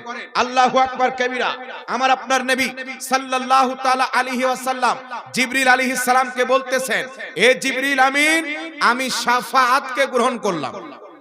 কি গ্রহণ করলাম বাবা? শাফাআতকে গ্রহণ করলাম। শাফাআতকে গ্রহণ করার কারণটা কি? নবী আলাইহিস সালাতু ওয়াস সালাম উনার অর্ধেক উম্মত যদি জান্নাতে চলে যায় বিনা হিসাব কিতাবে, আর অর্ধেক উম্মত কোথায় যাবে বাবা? কথা বলেন। আর অর্ধেক উম্মত কোথায় ছুটাছুটি করবেন? তাই নবী পাক বলছেন, জিবরিল আমার অর্ধেক উম্মত বিনা হিসাব কিতাবে জান্নাতে যাবে, এই অপশনটা আমি চাই না, আমাকে শাফাত দিয়ে দাও। আমি শাফাতকে গ্রহণ করলাম। কিয়ামতের মাঠে অতক্ষণ পর্যন্ত আমার সুপারিশ চলতেই থাকবে যতক্ষণ পর্যন্ত আমার এক উম্মত জাহান্নামে থাকবে। জোরে বল সুবহান। সুবহানাল্লাহ সুবহানাল্লাহ। তারপরে চলে আসলেন বিরাদর ইসলাম, আবু দাউদ শরীফের মধ্যে সহিহ সনদে হাদিসটি বর্ণিত হয়েছে। আনাস ইবনে মালিক রাদিয়াল্লাহু তাআলা আনহু قال قال رسول الله صلى الله عليه وسلم شفاعتي লিআহলিল কাবাইর মিন উম্মতি। আমার আপনার নবীর সাহাবী হযরতে আনাস ইবনে মালিক রাদিয়াল্লাহু তাআলা আনহু বলতেছেন, দয়ার নবী মায়ার নবী ইরশাদ করেন, শাফাআতি লিআহলিল কাবাইর মিন উম্মতি, কিয়ামতের মাঠে আমি মুস্তাফা আমার উম্মতের বড় বড় পাপীদেরকে সুপারিশ করে খোদার জান্নাতে নিয়ে যাব। একটু জোরে বলতে হবে সুবহানাল্লাহ। সুবহানাল্লাহ। একজন 500 টাকা দিয়েছেন, আরেকজন 100 টাকা। বাবলু নামের একজন ব্যক্তি 2000 টাকা দান দিয়েছেন, আর 5 কিলো না কত ভুট্টা বললেন, কি নাম ভাই আপনার? নঈমউদ্দিন মিয়া ভাই 50 কিলো ভুট্টা দান করেছেন। আল্লাহ তার ফসলে বরকত দান করুক, সকলে পড়ুন আল্লাহুম্মা আমিন। আল্লাহুম্মা আমিন। নবী আলাইহিস সালাতু ওয়াস সালাম পাপীদের সুপারিশ করে জান্নাতে নিয়ে যাবেন। আগে চলেন পৃথিবীর মুসলমান, সহিহ বুখারীর মধ্যে হাদিসটি লিপিবদ্ধ। কিয়ামতের ময়দান যখন সংগঠিত হবে, মাথার উপরে সূর্য হবে, জমিন তামার হবে, পিপাসায় বুক ফেটে যাবে, কলিজা শুকিয়ে যাবে, জবান শুকিয়ে যাবে, সবাই ইয়া নফসি নফসি বলে চিল্লাবেন। ওই কিয়ামতের মাঠে ইমানদার মুসলমানেরা চিন্তা করবেন, পৃথিবীর মুসলমান দুনিয়াতে কওরির প্রতি যেন কোনো কেস হয়ে যায়, কোনো ঘটনা ঘটে যায়, তাহলে নেতা মন্ত্রীর দরবারে চলে যায়, মেম্বারের বাড়ি চলে যায়, প্রধানের বাড়িতে চলে যায়। তেমনি কিয়ামতের মাঠে ওই ফাইনাল পরীক্ষার ময়দানে মুসলমানেরা চিন্তা করবেন, আলোচনা করবেন। এই কিয়ামতে আল্লাহ পাক জাব্বারিয়াতের দরজা খুলে দিয়েছেন, কাহারিয়াতের দরজা খুলে দিয়েছেন। আল্লাহর জালালিয়াতের সামনে সবাই থরথর করে কাঁপতে আছেন, নাফসি নাফসি করতে আছেন। আজ আল্লাহ কওরির শুনবে না, চলো আমরা নবীদের দরবারে যাই। আলোচনা করে প্ল্যান করে মুসলমানেরা আদম নবীর দরবারে যাবেন। ওই কিয়ামতের মাঠে হযরতে আদমের দরবারে গিয়ে বলবেন, ইয়া আদম আলা নবিয়ানা, আপনি হচ্ছেন আল্লাহ পাকের খলিফা, আল্লাহ পাকের নবী, মানব জাতির আদি পিতা, আপনি আমাদের সুপারিশ করেন, আপনি আমাদের বখশিশ করেন। হযরতে আদম আলাইহিস সালাম বলবেন, ইযহাবু ইলা গায়রি, অন্য কওরির কাছে যাও। কার কাছে যাও? অন্য কওরির কাছে যাও। ওই কিয়ামতের মাঠে প্রত্যেক নবী বলবেন, ইযহাবু ইলা গায়রি, অন্য কওরির কাছে চলে যাও। পৃথিবীর মুসলমান শেষের বেলা ঈসা আলাইহিস সালাতু ওয়াস সালাম বলবেন, এই উম্মতে মুহাম্মাদি, এই মুসলিম সমাজ ইদিক উদিক দৌড়াদৌড়ি করে কাজ হবে না। এই কিয়ামতের মাঠে রব তাবারাক ওয়া তাআলা যদি কোনো ব্যক্তির কথা শুনে, যদি কেউ তোমাদের সুপারিশ করতে পারে, কওরির সুপারিশ যদি খোদার দরবারে কবুল হয়, তিনি মা আমেনার লাল, আব্দুল্লাহর নয়নতারা মুহাম্মদ রাসূলুল্লাহ এদিক ওদিক ছুটাছুটি না করে মুস্তাফার দরবারে চলে যাও। সুবহানাল্লাহ সুবহানাল্লাহ। নবী পাকের নামটা যখন মুসলমান শুনবে, ওই কিয়ামতের মাঠে সারা জিন্দেগি শুনেছে নবী সুপারিশ করবে, কবরে নবী, হাসরে নবী, মিজানের নবী। আর পৃথিবীর মুসলমান ওই কিয়ামতের দিন এক একটা দিন 40 বছরের হবে, মাথার উপরে সূর্য হবে। আল্লাহু আকবার কবিরা। আল্লাহ পাক পবিত্র কুরআন সূরা কাউসারের মধ্যে বলতেছেন, ইন্না আ'তাইনা কাল কাউসার, নবী নিশ্চয় আমি তোমাকে কাউসার দান করেছি। এই কাউসারটা কি জিনিস বাবা? এই কাউসার হচ্ছে জান্নাতের একটি হ্রদ। এর পানি দুধের চাইতে বেশি সাদা, মধুর চাইতে বেশি মিষ্টি। ওই কিয়ামতের মাঠে যেই ব্যক্তি একবার হাউজে কাউসারের পানি পান করবে, দ্বিতীয়বার পিয়াস লাগবে না।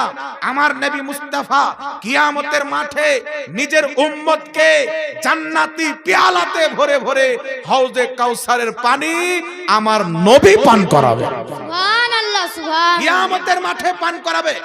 সাহাবা ইকরাম জিজ্ঞাসা করলেন, ইয়া রাসূলুল্লাহ, ওই কিয়ামতের মাঠে আরব খারব লোক হবে, সারা পৃথিবী যত লোক হয়েছে, যত লোক হচ্ছে, কিয়ামত পর্যন্ত যত লোক হবে সবারই ভিড় হবে। এত ভিড় ভাড়ে আপনার নিকটবর্তী কারা হবে, কাছাকাছি কারা হবে? দয়ার নবী মুস্তাফা বলছেন যে আমার প্রতি যত বেশি দরুদ পড়বে কিয়ামতের মাঠে তত বেশি আমার কাছে থাকবে। সুবহানাল্লাহ সুবহানাল্লাহ। যত বেশি দুরূদ পড়বেন তত বেশি নবীর কাছাকাছি হবেন। আর এখন কিছু দাড়িওয়ালা শয়তান বেরিয়েছে, বলছে এটা দুরূদ পড়া যাবে না, এটা দুরূদ পড়তে হবে। দুরূদকেও ভাগ করতে লেগেছে। বলছে কেন পড়া যাবে না? ওই যে এটা নবীর দেওয়া দুরূদ, এটা মৌলবীর দেওয়া দুরূদ। ওই গাধা মৌলবীকে বলেন, যদি মৌলবী বানিয়েছে মেনে নিলাম, মৌলবী ওর বাপের নামে বানিয়েছে না নবীর নামে বানিয়েছে? কথা বলে। নবীর নামে।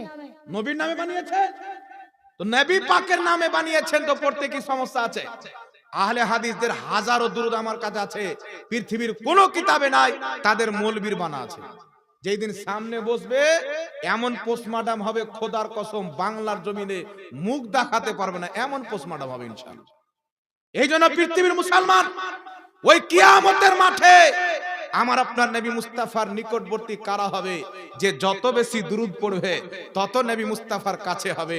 এই জন্য কবি বলতেছেন, হরদম জবা সে নিকালো পাক নামে মোহাম্মদ, অর্থাৎ বেশি বেশি করে নবীর প্রতি দুরূদ প্রেরণ করো।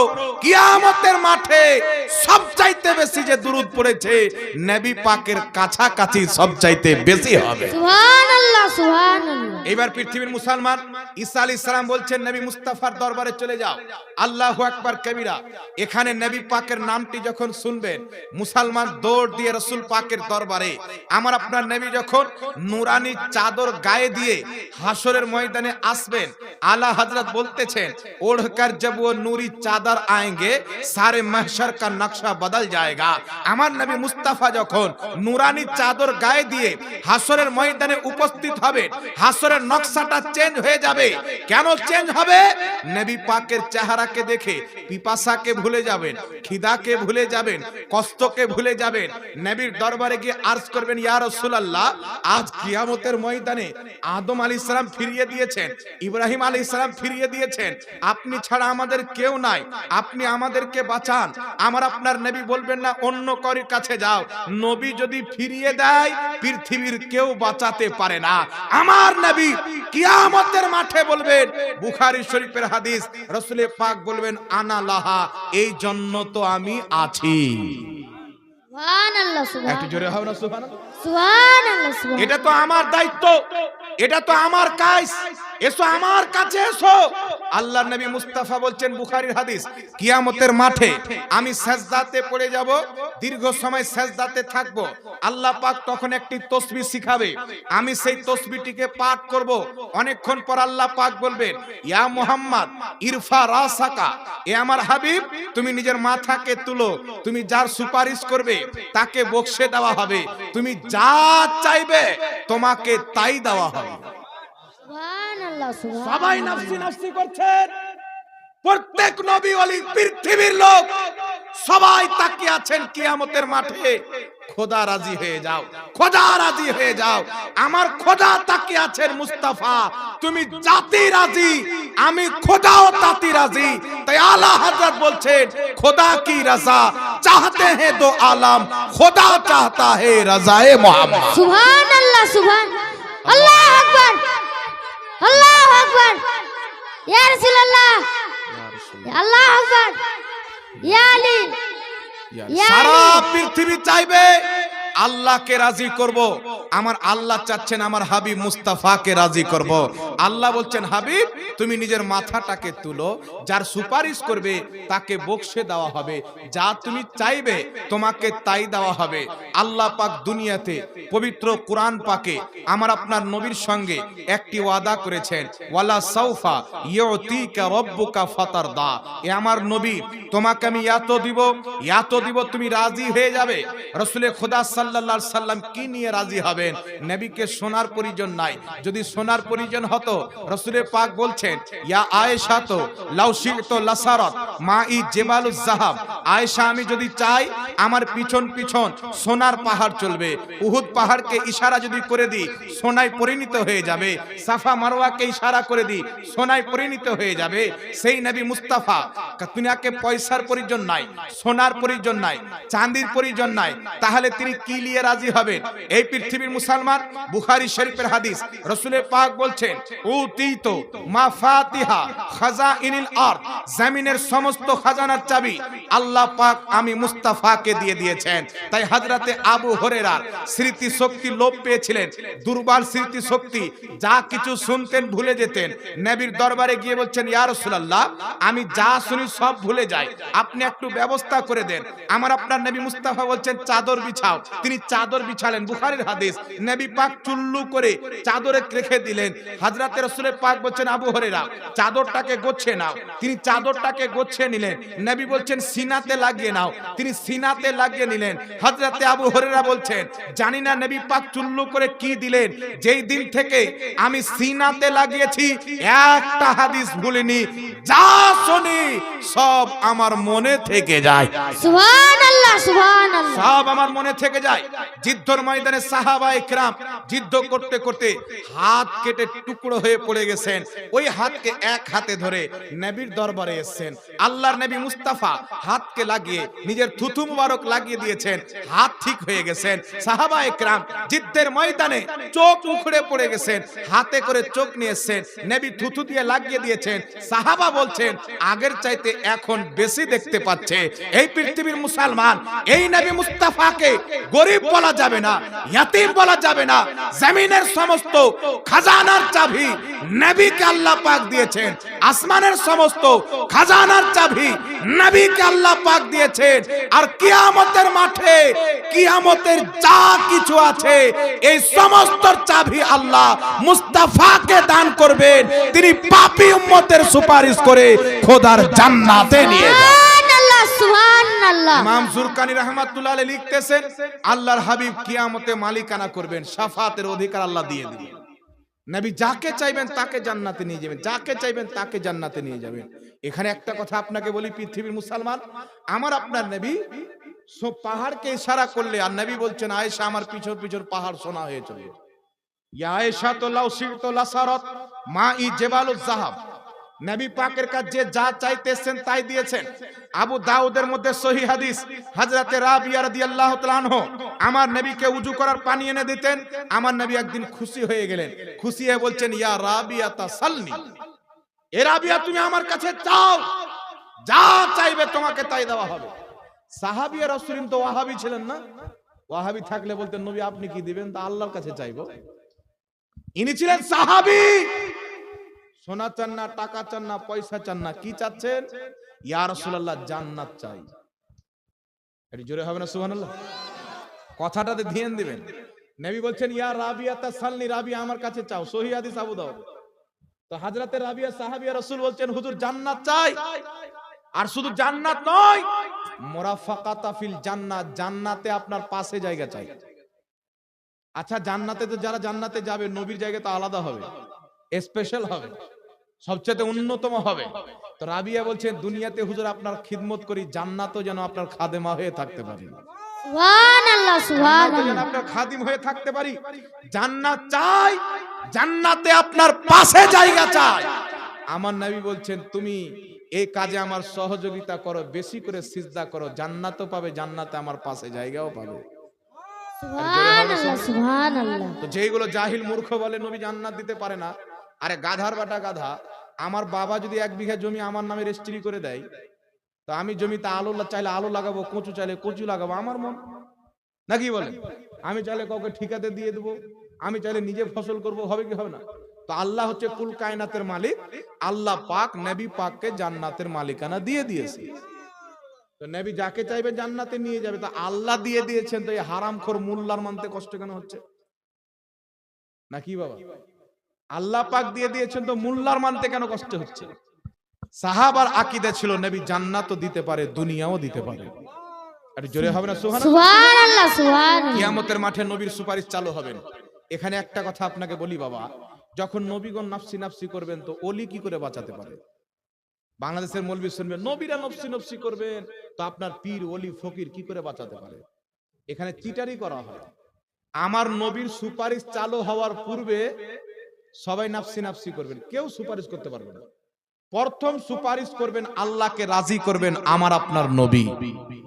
নবী পাকের সুপারিশ যখন চালু হবে শাফাতে কুবরা, তখন প্রত্যেক নবী সুপারিশ করবেন, ওলিরাও সুপারিশ করবেন, আলিমরাও সুপারিশ করবেন। সুবহানাল্লাহ, সুবহানাল্লাহ, সুবহানাল্লাহ। বুখারী শরীফের মধ্যে ইমাম বুখারী হাদিস নিয়েছেন, রাসূল পাক সাল্লাল্লাহু আলাইহি সাল্লাম বলেন, কিয়ামতের মাঠে আল্লাহর ঈমানদার মুমিন ওলি বান্দারাও সুপারিশ করবেন। তাদেরকে আল্লাহ পাক বলবেন, আমার ওলি ঈমানদার বান্দারা যাও জান্নাতে যাও। তারা জান্নাতের দিকে ছুটতে ছুটতে দাঁড়িয়ে যাবে, জান্নাতের দিকে কদম বাড়াবে না। আল্লাহ পাক বলবেন, তোমাদের সাথে যেই ওয়াদা করেছিলাম আমি তো জান্নাত দিয়ে দিলাম, আর কি চাচ্ছ, যাও। ওলিরা বলবে, আল্লাহ যেই ভাইরা আমাদের সাথে নামাজ পড়তো, আমাদের সাথে রুকু করত, আমাদের মুরিদ ছিল, আমাদের ভক্ত ছিল, তাদেরকে ছেড়ে আমরা কি করে জান্নাতে যাব? তুমি তাদেরকেও জান্নাতে যাও, তারা যদি জান্নাতে যাও তবে আমরা জান্নাতে যাব। সুবহানাল্লাহ, আমার সুবহানাল্লাহ। আপনার নবী সাল্লাল্লাহু আলাইহি সাল্লাম বলেন, বুখারী নাসাই দুই কিতাবে হাদিস, রাসূল পাক বলতেছেন তারা আল্লাহর সাথে ঝগড়া করবে, ঝগড়া না, আল্লাহ তাদেরকে জান্নাত দিতেই হবে, না আমরাও জান্নাতে যাব না। আল্লাহর ওলিরা ঝগড়া করবেন, আল্লাহ পাক বলবেন, রাসূল পাক বলছেন, আল্লাহ বলবেন, হে আমার ঈমানদার বান্দারা যাও, যাদেরকে চিনো জাহান্নাম থেকে বের করে জান্নাতে নিয়ে চলে যাও। সুবহানাল্লাহ, রাসূল পাক বলছেন, ইবনে মাজার হাদিস হাসান সনদে বর্ণিত, আল্লাহ নবী বলছেন, ইয়াশফা ইয়াউমিল কিয়ামাতে সালাসান, কিয়ামতের মাঠে তিন শ্রেণীর ব্যক্তি সুপারিশ করবেন, নবীগণ, সুম্মাল উলামা, তারপরে আলিমগণ, সুম্মা শুহাদা, তারপরে শহীদগণ। কোন আলিম ওয়াহাবি দলের, ও তো নবীর সুপারিশ মানে না, ও বেটা কি সুপারিশ করবে? ও তো নবীর সুপারিশ মানে না। আল্লাহর হাবিব বলতেছেন, তাবরানী শরীফে, মুজামুল কবিরে, মাজমাউস সাওয়াইদে একাধিক সনদে হাদিস বর্ণিত হয়েছে, রাসূল পাক বলছেন, আমার উম্মতের মধ্যে এমন কিছু লোক হবে, তারা বড় বড় গোত্রের সমতুল্য লোককে সঙ্গে করে খোদার জান্নাতে নিয়ে যাবে। সুবহানাল্লাহ, সুবহানাল্লাহ। রাসূল পাক বলছেন, আমার উম্মতের মধ্যে এমন লোক হবে, বানু কোলাইবের ছাগলের শরীরে যত রোম রয়েছে, এই সমস্ত রোম সমতুল্য লোককে একজন ব্যক্তি সুপারিশ করে জান্নাতে নিয়ে যাবে। সুবহানাল্লাহ, নবীও সুপারিশ সুবহানাল্লাহ। করবেন, ওলিরাও সুপারিশ করবেন। এটা হাদিস দ্বারা প্রমাণিত, যেটা হাদিসের আকীদা ওটাই হচ্ছে সুন্নি জামাতের আকীদা। একটু জোরে বলতে হবে সুবহানাল্লাহ, সুবহানাল্লাহ, সুবহানাল্লাহ। এই জন্য পৃথিবীর মুসলমান আমার নবী সাল্লাল্লাহু আলাইহি সাল্লাম উনাকে অন্তর থেকে মহব্বত করেন, আর নবী পাকের সুন্নাত মোতাবিক জীবন যাপন করেন, নামাজ পড়েন। আল্লাহ নবী আলাইহিস সালাতু ওয়াস সালাম বলছেন, নামাজ হলো আমার চোখের ঠান্ডা। 5 ওয়াক্তের নামাজ মুসলমানের প্রতি আল্লাহ ফরজ করেছেন, সে যেই অবস্থাতে থাক। মনে করেন আমার নবী তয়েফের মাটিতে ইসলামের দাওয়াত দিতে গেছেন, তয়েফবাসীকে বলছেন, এই তায়েফের লোক, আমি মুহাম্মদ সাল্লাল্লাহু আলাইহি সাল্লাম, আমাকে চিনো? বলছে, তোমাকে সবাই চিনি। তায়েফের লোক শুনতে পেয়েছেন মুহাম্মদ সাল্লাল্লাহু আলাইহি সাল্লাম এসেছেন, সবাই বাড়ি থেকে বেরিয়ে চলেছেন, পুরুষ বাচ্চা ছেলে মহিলা সবাই বেরিয়ে এসেছেন। আমার আপনার নবী বলছেন, আমাকে চিনতে পারছো? সবাই বলছে, তুমি আলামিন মুহাম্মদ, তোমাকে সবাই চিনি। আমি কি তোমাদেরকে কোনোদিন মিথ্যা বলেছি? এক বাক্যে তায়েফের লোক বলছেন, না, আপনি কোনোদিন মিথ্যা বলেননি। রাসূল পাক সাল্লাল্লাহু আলাইহি সাল্লাম বলছেন, আমি যদি বলি এই যে পিছন দিকে পাহাড়, এই পাহাড়ের পিছন দিক থেকে ডাকু আসছে তোমাদের লুটমাট করার জন্য, তোমরা কি বিশ্বাস করবে? অবশ্যই বিশ্বাস করবে। তুমি কোনোদিন মিথ্যা বলেনি, আমাদের বিশ্বাস। তুমি মিথ্যাবাদী নয়, তুমি হচ্ছে সত্যবাদী। আমার আপনার নবী সাল্লাল্লাহু আলাইহি সাল্লাম বলেন, এটাও সত্য কথা বলছি, আমি হচ্ছে আল্লাহর রাসূল, তোমরা আমার কালমা পাঠ করে মুসলমান হয়ে যাও। সবাই হাতে পাথর নিয়ে, বাচ্চা কাচ্চা সব নবী পাককে পাথরের বাড়ি মারতে লাগলেন। আমার নবীর শরীর থেকে রক্ত বের হয়ে আল্লাহর নবীর জুতোটা রক্তে ভরে গেল। জিবরিল আলাইহিস সালাতু ওয়াস সালাম এসে বলছেন, হুজুর আপনি অনুমতি দেন, আমি দুই দিকের পাহাড়কে এমন ভাবে তয়েফের সঙ্গে মিশিয়ে দিব, পৃথিবীতে তয়েফ বলে কোনো এলাকা ছিল, ওর নাম ও নিশান মিটে যাবে। আল্লাহর নবী বলছেন, জিবরিল না, আমি রহমাতুল লিল আলামিন, আমি দেখতেছি আজকের আমাকে পাথর মারছে, কালকে এদের আলো আওলাদ আমার কালমা পাঠ করে আমার মহব্বতে যুদ্ধের ময়দানে নিজের রক্ত জড়াবে। সুবহানাল্লাহ আর সারা পৃথিবীর মানুষ দেখেছে এই পৃথিবীর মুসলমান তায়েফের মাটিতে রাসূলের পাকের শরীরে রক্ত বের হয়েছে আমার আপনার গুনহেগার উম্মতকে দিন পৌঁছে দেওয়ার জন্য। আমার নবীর দান্দানে মুবারক শহীদ হয়েছে যুদ্ধের ময়দানে আমার আপনার পর্যন্ত দিনকে পৌঁছে দেওয়ার জন্য। আল্লাহু আকবার কবিরা মুসলমান, এই সাহাবায়ে কেরাম বদরের যুদ্ধের ময়দানে 1000 কাফির একদিকে, মাত্র 313 জন সাহাবী একদিকে। আমার আপনার নবী মুস্তাফা 313 জন সাহাবী, সকলের হাতে অস্ত্র নাই, তাদেরকে যুদ্ধের ময়দানে নামিয়ে দিয়েছেন। বিপক্ষে হাজারো কাফির, সকলের হাতে অস্ত্র আছে। আমার নবী যুদ্ধের ময়দানে নামার পর আল্লাহর কাছে দোয়া করছেন, আল্লাহ এই 313 জন সাহাবী আজকে যদি কামিয়াব না হতে পারে, হয়তো জমিনের মাটিতে তোমার কোনোদিন ইবাদত হবে না। আমার আল্লাহ তাবারাক ওয়া তাআলা হাজারো ফেরেশতাকে পাঠিয়ে সাহাবীদের পক্ষে পাঠিয়ে লড়াই করে আল্লাহ 313 জন সাহাবীকে বিজয় দান করেছিলেন। জোরে বলো সুবহানাল্লাহ সুবহানাল্লাহ। জঙ্গে বদর, জঙ্গে খান্দক, জঙ্গে উহুদে শত শত সাহাবী নিজের জীবনকে কুরবান করেছেন কিসের জন্য? ইসলামের জন্য। আজ আমাদের প্রতি এত বালা আসতেছে, মুসিবত আসতেছে, এর কারণটা কি বাবা? আমরা নবীকে ফলো না করে দুনিয়ার হিরো হিরোইনকে ফলো করি। আমাদের যুবকদের মধ্যে দেখবেন দাড়ি ছাড়বে এমন লেভেলে, ক্রিকেটারকে দেখছে 2-4টা ছক্কা মেরে দিল, ওর যেরকম দাড়ি এ দোকানে গিয়ে ওরকম দাড়ি কামাবে। আছে না নাই? কোন হিরো যদি কোনো প্যান্ট পরেলেই ফাটা, বাজারে গিয়ে বলো প্যান্টটা আছে, পাগলু গঞ্জি আছে।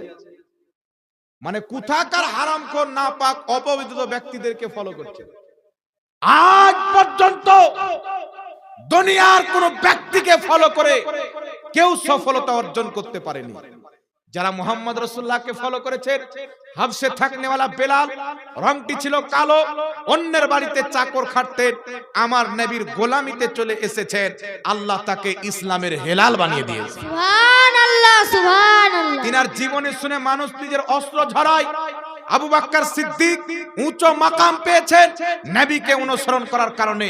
ফারুক আযম দ্বিতীয় খলিফা হয়েছেন নবীকে অনুসরণ করার কারণে। আব্দুল কাদের জিলানী গৌসে আজম হয়েছেন নবীকে অনুসরণ করার কারণে। খাজা মঈনুদ্দিন চিশতি ওলিদের সরদার হয়েছেন নবীকে অনুসরণ করার কারণে। ইমামে আহমদ রাজা বেরেলভী মুজাদ্দিদ হয়েছেন, আলা হযরতের উপাধি পেয়েছেন নবীকে অনুসরণ করার কারণে। যারা নবী পাককে অনুসরণ করেছে তাদেরকে সারা পৃথিবী অনুসরণ করে। সুবহানাল্লাহ সুবহানাল্লাহ। আজ সারা পৃথিবীতে তাদের নামের চর্চা দেখতে পাবেন, সারা পৃথিবীতে তাদের নামের চর্চা। আব্দুল কাদের জিলানী কোথায়? বাগদাদে।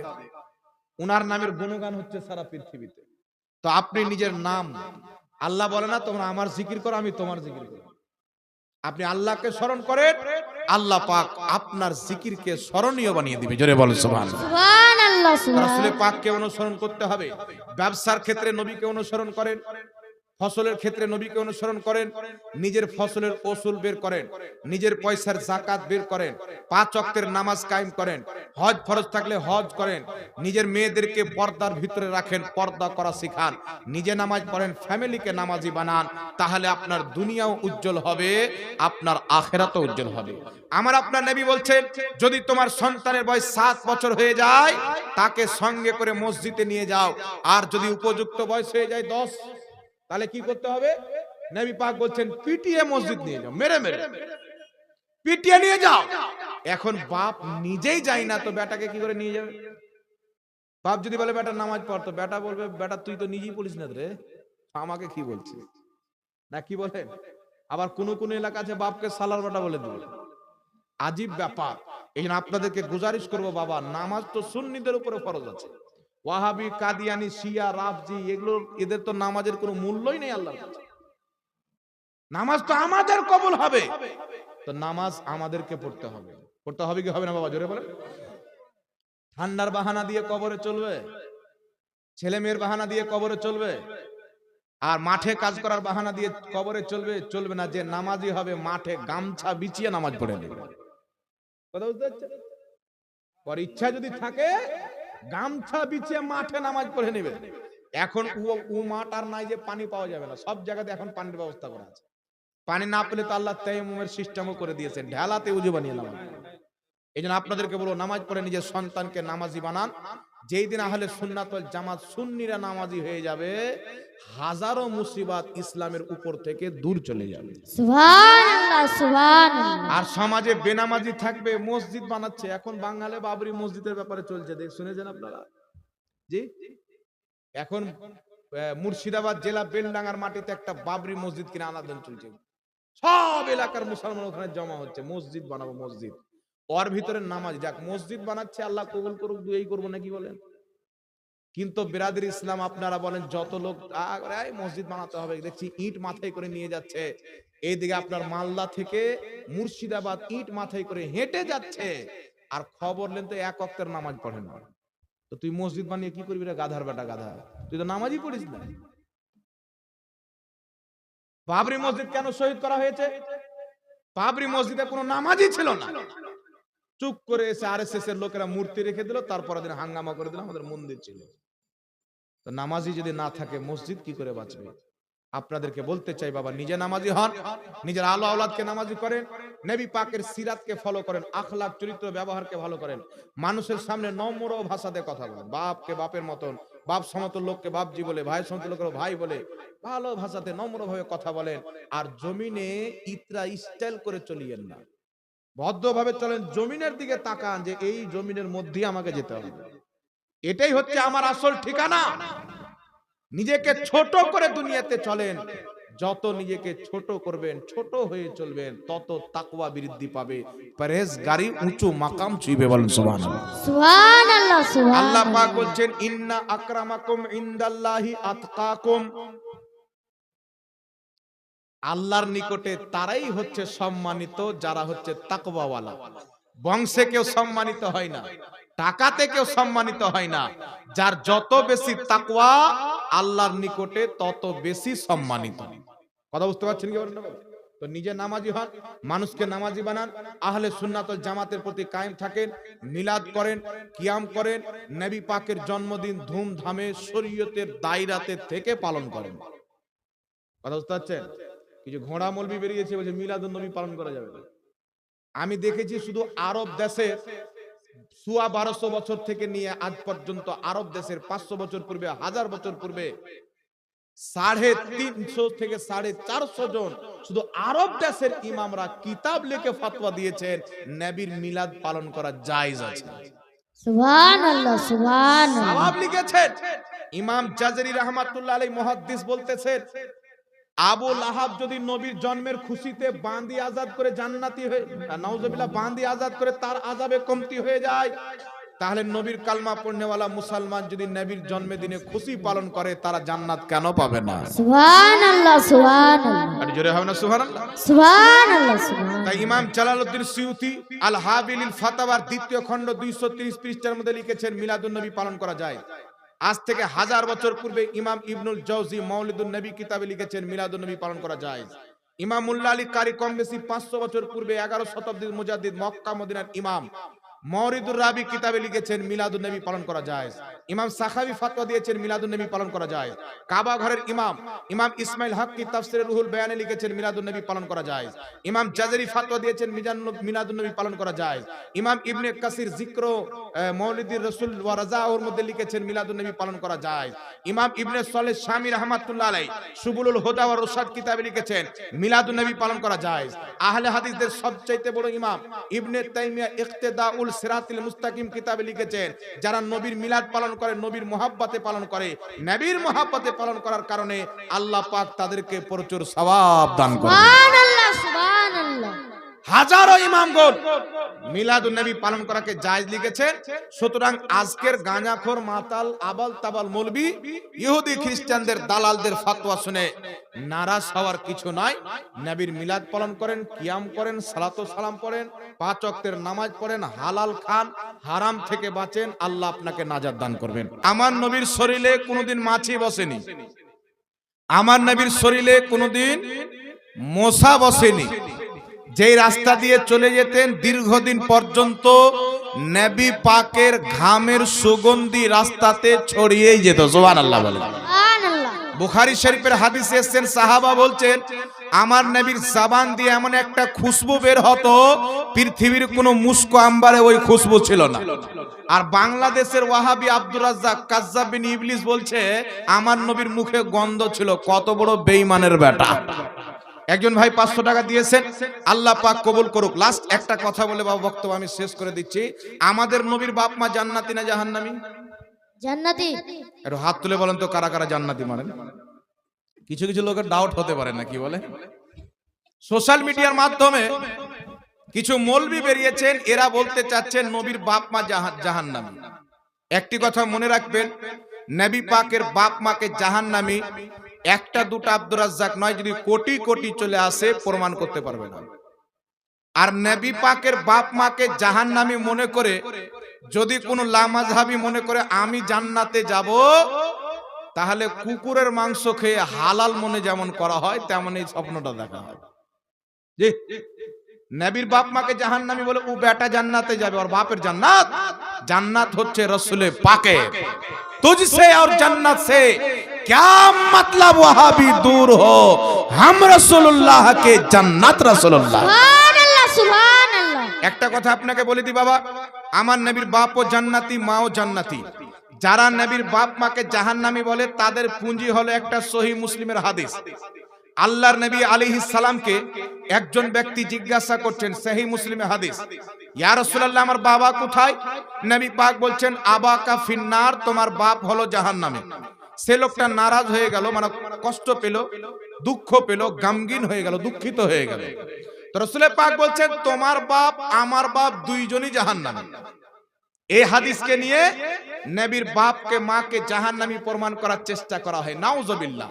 তবে আপনাকে বলি পৃথিবীর মুসলমান, আমি জান্নাতি প্রমাণ করার পূর্বে আগে এই হাদিসটার জবাব দিয়ে দিই। এই যে হাদিস তোমার বাপ আমার বাপ জাহান্নামে, এই হাদিসটা দুইজন ব্যক্তি বর্ণনা করেছেন। সর্বপ্রথম নবী পাক থেকে সাহাবী বর্ণনা করছেন হযরতে আনাস বিন মালিক। হযরতে আনাস থেকে তিনার ছাত্র বর্ণনা করছেন তাবেঈ হযরতে সাবিত বিনানি রাদিয়াল্লাহু তাআলা আনহু। আর সাবিত বিনানির ছাত্র হচ্ছে দুইজন, একজনের নাম হচ্ছে হাম্মাদ, একজনের নাম হচ্ছে মামা। সহিহ মুসলিমে হাম্মাদ বর্ণনা করছেন, তিনি বর্ণনাতে নিয়ে এসেছেন নবী বলছেন তোমার বাপ আমার বাপ জাহান্নামে। আর মামার নিজের জামেতে হাদিস নিয়েছেন, এই মামার বলছেন নবী ওই কথা বলেননি, উনি বলছেন তুমি যখন কোনো কবরের পাশে দিয়ে গমন করবে জাহান্নামীর, তাকে জাহান্নামের সুসংবাদ দিবে। রাসূল পাক কি বললেন? তুমি যখন কাফিরের কবরের পাশে দিয়ে গমন করবে তাকে জাহান্নামের সুসংবাদ দিবে। একই হাদিস দুইজন বর্ণনাকারী আলাদা আলাদা বর্ণনা করছেন। হাম্মাদ সহিহ মুসলিমে বলছেন নবী বলেছেন তোমার বাপ আমার বাপ জাহান্নামে। মামার বলতেছেন নবী এই কথা বলেননি, নবী বলেছেন তুমি যখন কোনো কাফিরের কবরের পাশে দিয়ে গমন করবে তাকে জাহান্নামের সুসংবাদ দিবে। এইবার দুইজনের মধ্যে কারটা গ্রহণযোগ্য হবে এটা দেখতে হবে। তো পৃথিবীর মুসলমান, যেই লোকটাকে নবী বলেছিলেন আবাকা ফিন্নার, তোমার বাপ জাহান্নামে, ওই লোকটার কি বক্তব্য?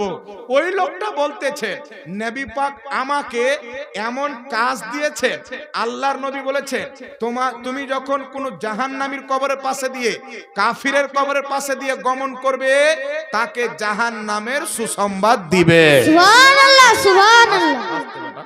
এখান থেকে একটা জিনিস বুঝা কি গেল, যেই লোকটাকে নবী বলেছেন তোমার বাপ জাহান্নামী, ওই লোকটা বলছেন নবী বলেছিলেন তুমি জাহান্নামীর কবরের পাশে দিয়ে গমন করলে তাকে জাহান্নামের সুসংবাদটা দিয়ে দিবে, জাহান্নামের সংবাদ শুনিয়ে দিবে। আর মামার এটাই কথা বলেছেন। হাম্মাদ শুধু বলেছেন তোমার বাপ আমার বাপ জাহান্নামে। এই হাম্মাদ কখন বর্ণনা করেছেন? উনার শেষ বয়সে হাদিসটি বর্ণনা করেছেন ইমাম যাহাবী মিজানুল ইতিদালের মধ্যে। ইমাম ইবনে হাজার আসকালানী তাহজিবুত তাহজিব কিতাবের মধ্যে লিখেছেন হাম্মাদের শেষ বয়সে উনার স্মৃতি শক্তি লোপ পেয়েছিলেন, মানে উনার সরল শক্তি কমজোর হয়ে গেছিলেন, তাই তিনি বলেছেন তোমার বাপ আমার বাপ জাহান্নামে। কিন্তু মামা ইনার সরল শক্তি লোপ পায়নি, টানাটান সহি ছিলেন। ইনি বর্ণনা করছেন নবী বললেন তুমি যখন কাফিরের কবরের পাশে দিয়ে গমন করবে তাকে জাহান্নামের সুসংবাদ দিয়ে দিবে। ইমাম জালালউদ্দিন সিউতি আল হাবিলিল ফাতাওয়ার দ্বিতীয় খণ্ডের মধ্যে উল্লেখ করছেন বলছেন মামারের কথাটা গ্রহণ করা হবে, হাম্মাদের কথা গ্রহণ করা যাবে না। তোমার বাপ আমার বাপ জাহান্নামে, এটা হাম্মাদ ভুল করে বলেছেন। তুমি যখন জাহান্নামীর কবর পাশে দিয়ে গমন করবে, তাকে জাহান্নামের সুসংবাদ দিবে, এটা মামার সহি ভাবে বর্ণনা করেছেন। একটু জোরে বলতে হবে সুবহানাল্লাহ। সুবহানাল্লাহ। তাহলে কাউকে যদি হাদিসটা দিয়ে দেয়, ডাইরেক্ট হাদিসটা নিয়ে যদি নবীর বাপকে জাহান্নামী বলে, ওর দাসা কি হবে বাবা? এইরকম সব ওয়াহাবি এই হাদিস নিয়ে অন্ধ কানা মোকাল্লিদ সেজে আছে। এই জন্য আপনাদেরকে বলতে চাই, এটাকে কেউ গ্রহণ করেননি। ইমাম জালালউদ্দিন সিউতি রাহমাতুল্লাহ আলাইহি কম বেশি 500 কিতাব লিখেছেন। 75 বার নবী মুস্তাফাকে ডাইরেক্ট নবী পাককে জাগ্রত অবস্থায় দেখেছেন। এই জালালউদ্দিন সিউতি রাহমাতুল্লাহ আলাইহি 4টি রিসালা লিখে প্রমাণ করেছেন নবীর বাপও জান্নাতি, নবী পাকের মাও জান্নাতি। ইমাম জালালউদ্দিন সিউতি, তারপর ইমাম মুল্লা আলী কারি, 2.5 লক্ষ হাদিসের হাফিজ, মক্কা মদিনার ইমাম ছিলেন, আরব দেশের কাজী ছিলেন। আজ থেকে কম বেশি 500 বছর পূর্বের উনি নিজের যুগের মুজাদ্দিদ ছিলেন। এই মুল্লা আলী কারি রাহমাতুল্লাহ আলাইহি বলতেছেন নবীর বাপও জান্নাতি, নবী পাকের মাও জান্নাতি। বিশ্ববিখ্যাত তাবি হযরতে আমিরুল মুমিনিন উমর বিন আব্দুল আজিজ রাদিয়াল্লাহু তাআলা আনহুর সামনে একজন ব্যক্তি নবী পাকের মা বাপকে মূর্তি পূজারী বলেছিল।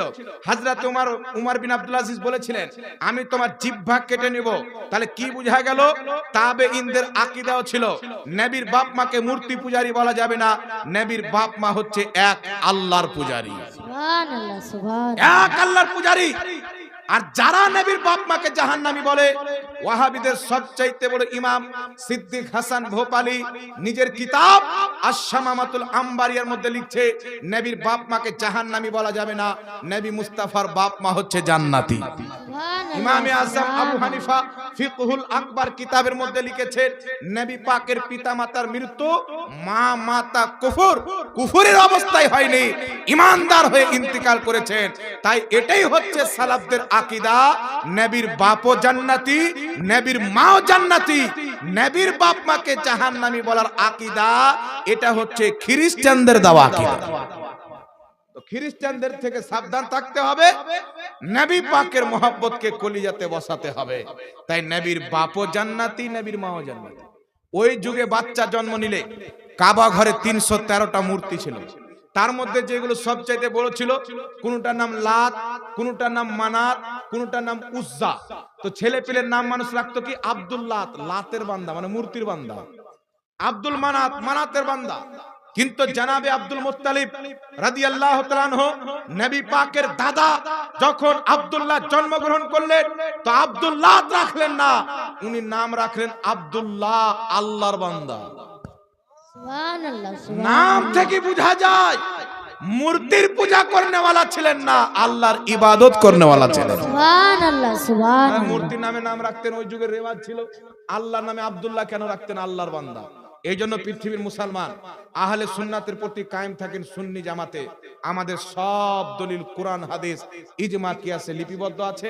এটা আলাদা ব্যাপার যে আমার আপনার জানা নাই।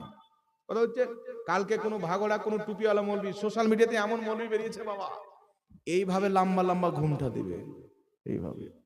আর দাঁড়িয়ে আর মোজ যদি না থাকে, খোদার কসম যুবকরা চিনতে পারবে না ছোড়া না চড়ি, একটাও চিনতে পারবে না। এই ঘুমঠালা মৌলবি থেকে ঈমান বাঁচিয়ে রাখেন। আমরা হচ্ছি সুন্নি মুসলমান। আমাদের দল ইবনে আব্দুল ওয়াহাব নজদি থেকে নয়, আলবানি থেকে নয়। আমাদের দল হচ্ছে খাজা মঈনুদ্দিন চিশতি থেকে। আমাদের দল হচ্ছে গৌসে আজম থেকে। আমাদের দল ইমামে আজম থেকে, সাহাবা থেকে।